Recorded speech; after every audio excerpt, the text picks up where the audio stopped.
আমাদের আল আলো মিশনের যে বার্ষিক পরীক্ষা তার ফলাফল ঘোষণা করা হলো।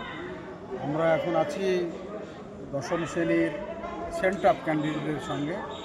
এই ছেলেরা তারা খুব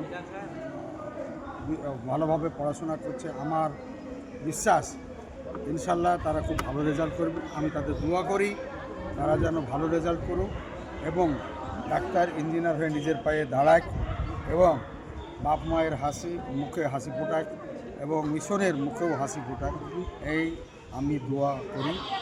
আশা করি ছেলেরা আমাদের সকলের মুখ উজ্জ্বল করবে এবং ছেলেদের সাফল্য কামনা করছি। ভবিষ্যতে তারা যেন নিজের পায়ে দাঁড়িয়ে তারা নিজের যে জীবন সেই জীবন করতে সহায়ক হয়।